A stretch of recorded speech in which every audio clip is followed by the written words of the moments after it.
Hello and a warm welcome to another edition of To The Point. On the show this week, Director General, Indian Council of Medical Research, Soumya Swaminathan. Welcome on To The Point. My first question to you is related to the Gorakhpur tragedy which happened recently.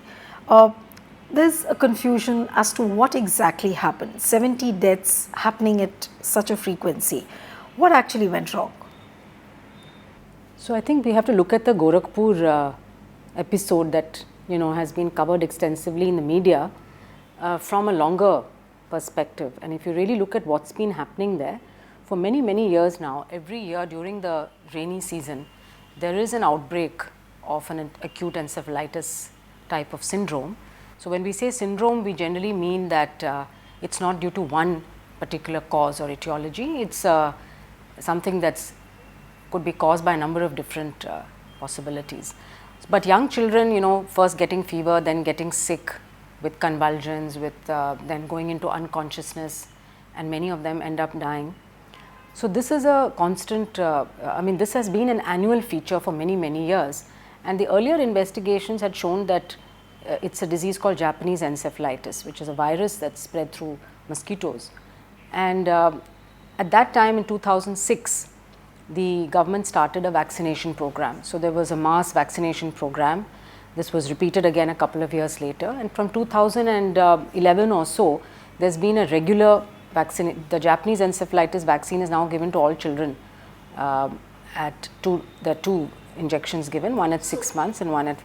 So with the regular immunization which is happening, have the figures really come down? Yes. So the strange thing is that Japanese encephalitis has come down as the vaccination coverage has improved. And today we're seeing a vaccination coverage of about 50% of children getting 2 shots and about 70% getting at least 1 shot. The proportion of these AES cases, the encephalitis cases which are due to Japanese encephalitis, is now less than 10%, it's 7-8%. Okay. However, the number of cases of encephalopathy and encephalitis has not really reduced, and neither has the number of deaths. So this is the mystery, that what are the remaining causes, or what are the infections that are causing this. And our research over the last few years has shown that there's an infection called scrub typhus. It's a bacterial infection which spreads through mites that live on rats and other animals, and that are also found in the scrub. It's called scrub typhus because it's found, these mites are there in the bushes, and they possibly are biting these children. And so about 30 to 40% or even up to 60% in the BRD Medical College of the children who are coming in with this type of syndrome are now positive for this scrub typhus infection. So this scrub typhus infection which you're talking about, is it restricted only to the Gorakhpur belt and the surrounding areas, or is it spreading elsewhere in the country? It's actually a very widespread infection. Okay. And so it's not restricted to that area. There are reports from all over the country, Uttarakhand, Tamil Nadu, Assam, Karnataka, Orissa. So it's quite widely prevalent. But what is peculiar here, I think, is that the scrub typhus infection is resulting in these fairly large numbers of children who are developing a neurological problem. Okay. That's not commonly seen in the rest of the country. And so we need to really understand, are there other factors, other risk factors, or other things happening there which are aggravating the neurological problems of scrub typhus. But talking specifically about Japanese encephalitis, why is it really a mystery when it comes to the research on Japanese encephalitis? Because recently there was an announcement on a research facility which is going to be soon started in Gorakhpur. Don't you see this as coming too late but very little, or it could have been done much earlier? How would you really see it? No, you're absolutely right. I think that a lot more comprehensive research needs to go into. Gorakhpur is one area where we have this sort of a hotbed of all kinds of infections going on. There are other parts of the country as well with very severe health problems. And so this the research unit that was set up in Gorakhpur a few years ago by the ICMR was essentially focused on just this one thing, these children who are coming in and dying of so-called encephalitis.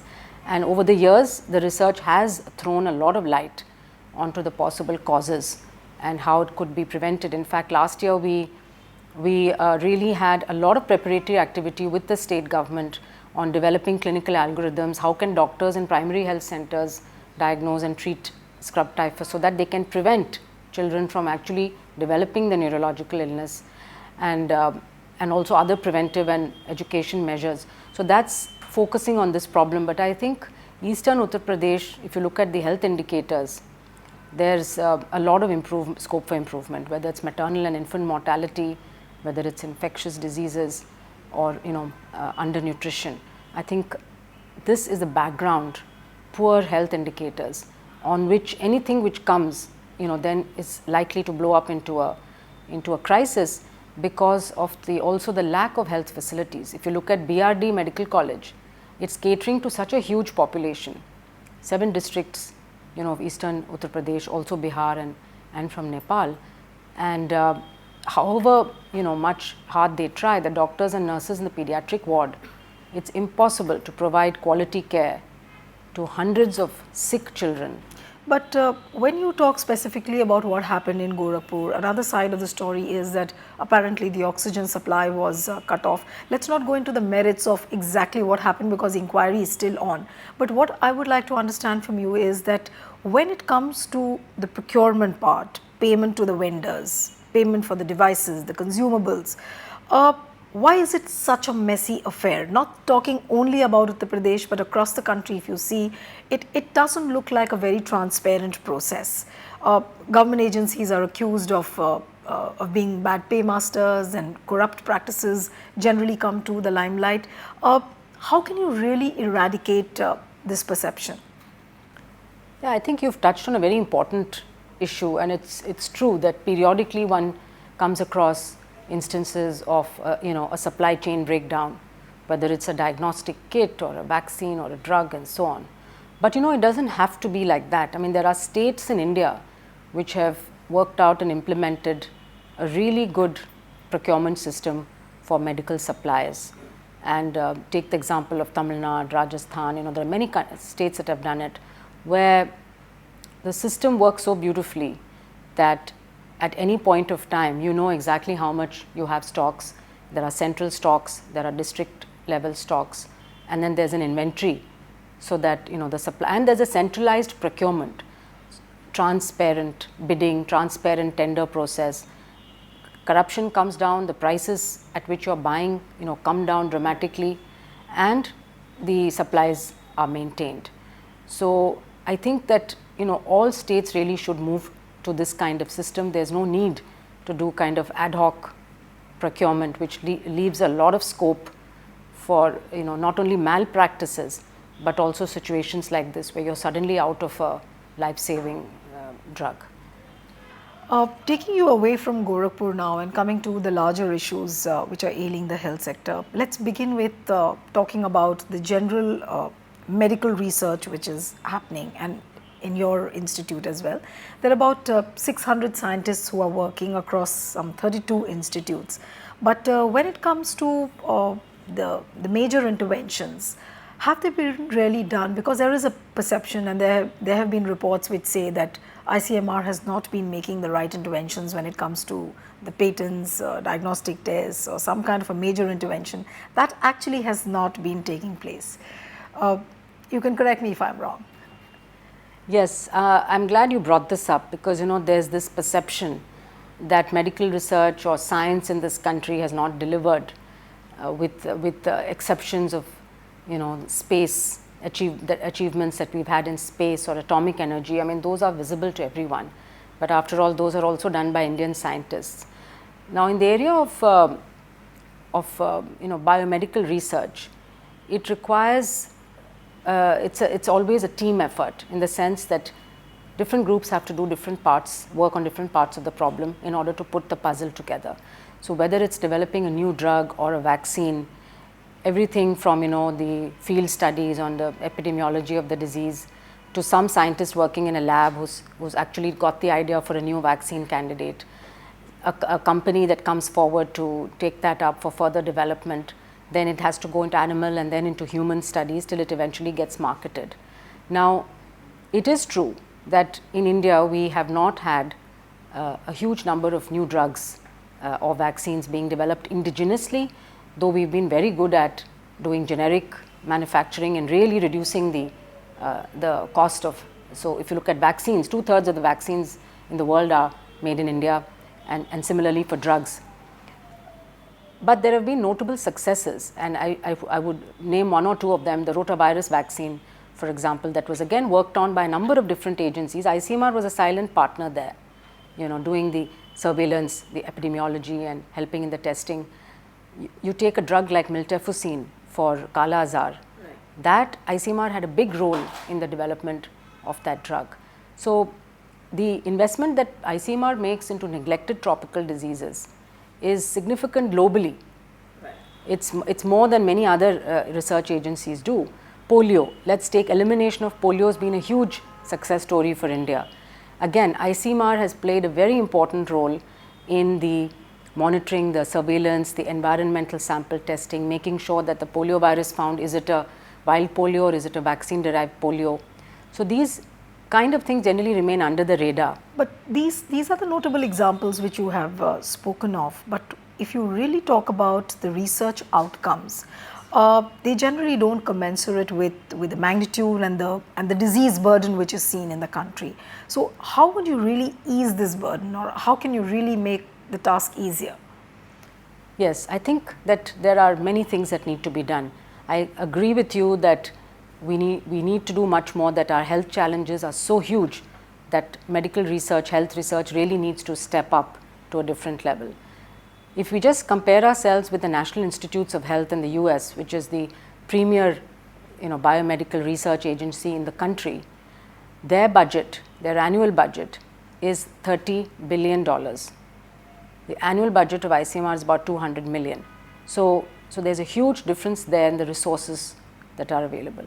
But it's not only the resources, it's the environment in which scientists can work and operate, the freedoms and flexibilities that are allowed. If you bind people down with a lot of rules and regulations. But when you say freedom and flexibilities, what do you actually hint at? I mean, are the scientists not getting an enabling environment to further their research? They're not being encouraged? What does that hint to? It varies a lot. There are institutes, but in general, if you look at institutes that are run by government and institutes that are run by others, not for profits, or completely autonomous bodies, you see a huge difference in the environment. So I think we can do a lot more within our own government institutions also to change the culture of research. And part of it is we have to be nimble, we have to be fast moving in the area of research. We cannot adopt bureaucratic procedures that delay, because science moves very fast. Right. I think global partnerships are important, and that's now happening. In the past, we've been a little wary of partnering because we think somebody's going to steal our ideas and so on. We've always been very possessive about our own, but in today's world, that doesn't help. People collaborate across globally now, because you can just pick up a phone, you can get on WhatsApp. It's so fast, and we need the strengths that are present in different labs around the world to be able to advance our ideas quickly. So even Gorakpur, for example, now we're going to collaborate with a group of scientists at Columbia University who've got the latest techniques where they can look for bacteria and viruses in samples where we haven't found anything. So a quick action there could lead to something which could save a lot of lives. So I think global partnerships are important. Freedom, flexibility, and breaking silos, and I think that's again slowly happening, because a lot of things are duplicated unnecessarily, a lot of things are, knowledge is there but it's not being shared and disseminated. And one, I think, big area we need to improve is science communication. A lot of the perceptions about scientists in India, kuch nahi hota hai, all this money goes into a dump and nothing ever comes out, is because we're not communicating. We're not telling people what we've done to change lives.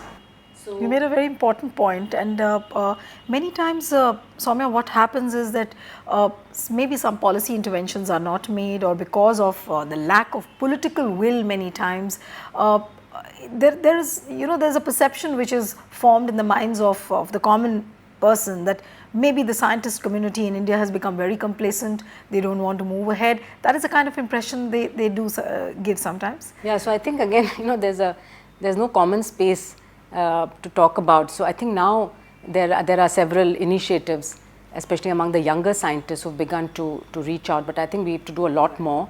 And I hope that also that more journalists would start, right? There are a few very good journalists now that focus on all the advances that are happening in different labs in the country. That needs to happen. Just if you look at the life expectancy in India when we got independence and what it is today, it's doubled. It was about in 35, today our life expectancy is 70. Right. Now that couldn't have happened without advances in healthcare and because of health research. So one doesn't see day to day, very visible things coming out, ki there's a new drug today, there's a new vaccine. But if you take the longer view, then you can see what science has contributed to development as a whole in India. But if you talk about the report of the Parliamentary Standing Committee on Health, they very clearly said, and I'm going to quote, that there is a huge, persistent and recurring mismatch between the projected demands for funds and the actual allocation of the schemes and the projects of the Department of Health Research. How can this gap really be bridged, according to you? I think the only way it can be bridged is by the government putting in more support for research, and I'm talking specifically about health research. Okay. We've got huge health problems, as you mentioned. We have a rising burden of non-communicable diseases, of cancer, of mental health. All these are going to pull people down in their productive years of life, and if we don't address them today, tomorrow we're going to spend 10 times the amount on treating all these people with chronic disease. So I think investing in research on prevention, on management, whether it's preventing diabetics from progressing to chronic kidney disease, or whether it's finding better ways to treat cancer, or new drugs and vaccines for infectious diseases. I think our scale of support and investment for research has to go up 3, 4, 5 times what it is today. But when you have to go forward on a particular research, relevant data is a very important component for any research. Yes. And I have heard many scientists say that there's a complete lack of relevant data. We don't know on which data to rely on.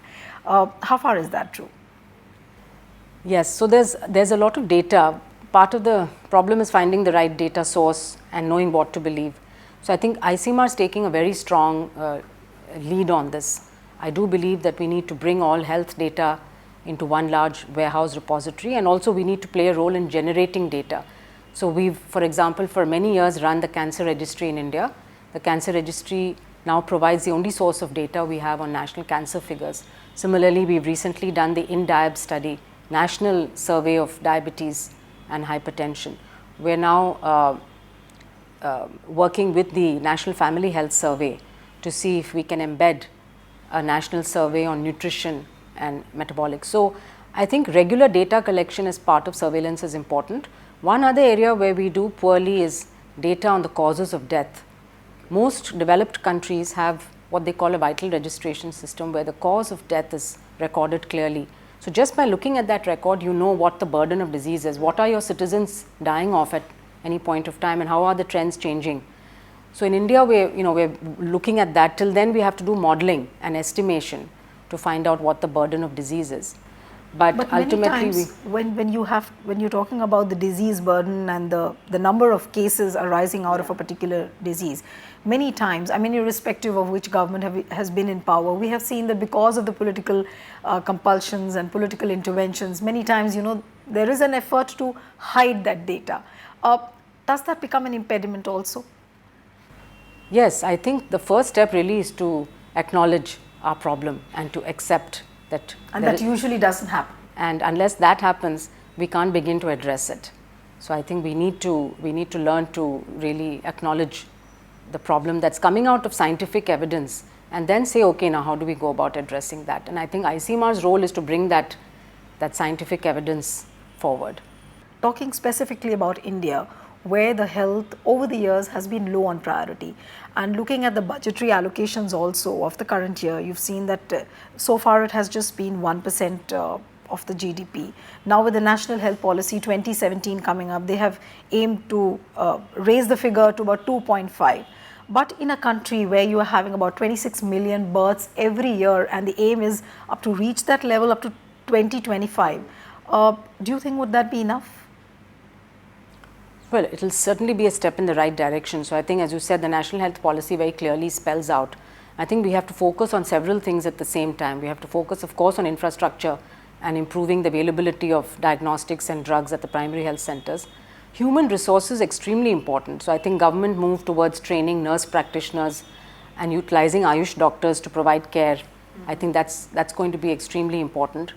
More specialists, we need more gynecologists, pediatricians, surgeons.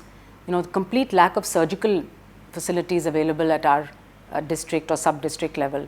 So that needs to be strengthened. And finally, governance. The governance, even if there's private-public partnership in running some of these centers, I think the governance has to be very strong, and that has to always remain with government.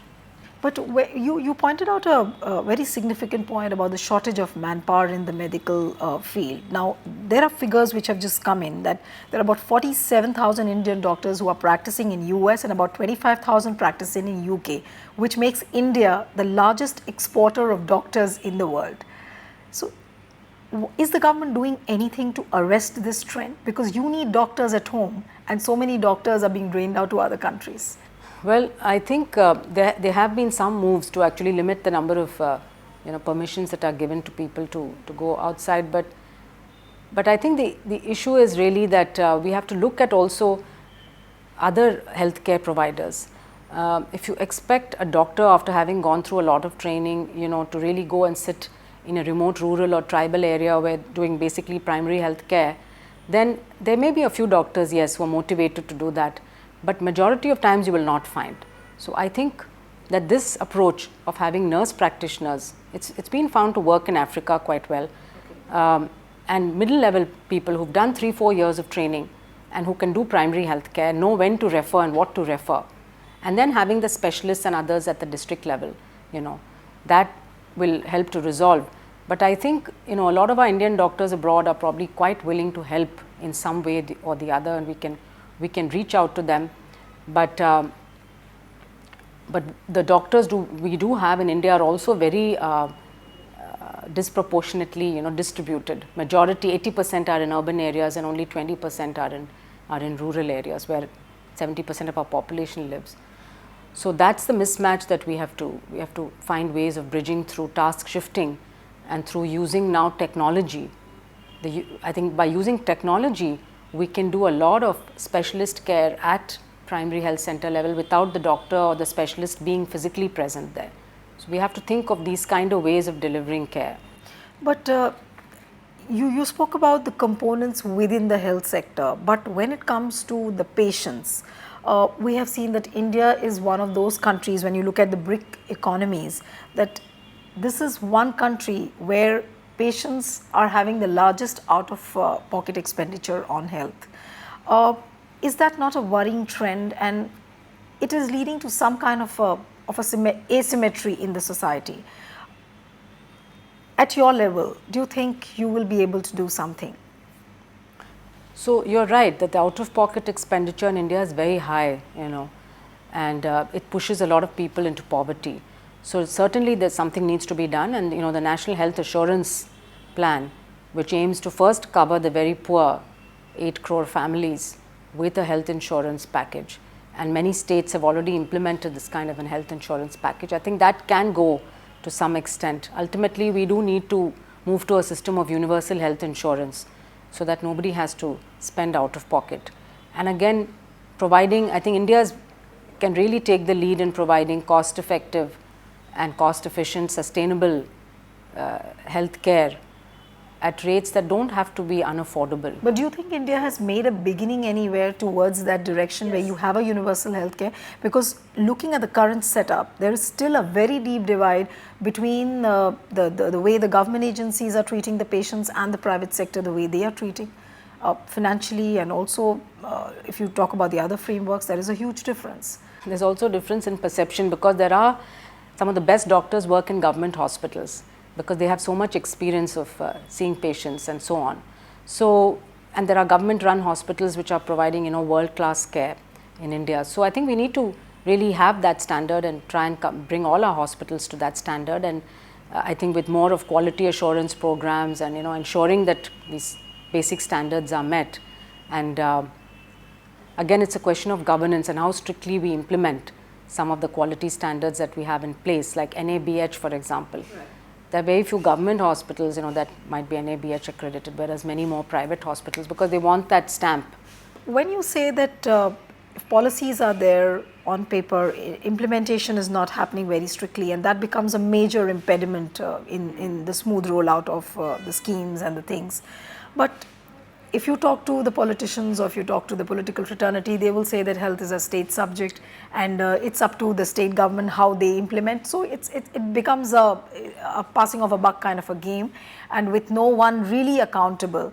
But at the central level, can there be a standard benchmark on which the things can be judged without, of course, blaming the state government or the central government? Can there be a standardized operating procedure to see that things look smooth and look even in the health sector?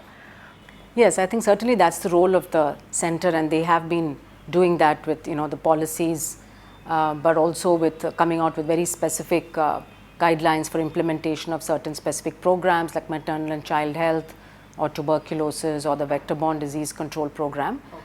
And recently the Niti Aayog has come out with a system where they are going to be able to grade states based on certain important health indicators. So this is, I think, a good way of states both to see where they are and also to try and get better.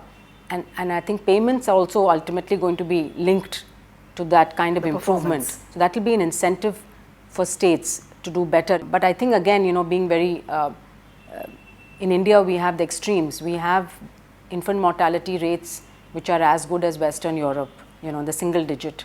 So Kerala, Goa, Tamil Nadu, and now many other states are coming down to that level. And then you also have infant mortality, in the 50s and 60s.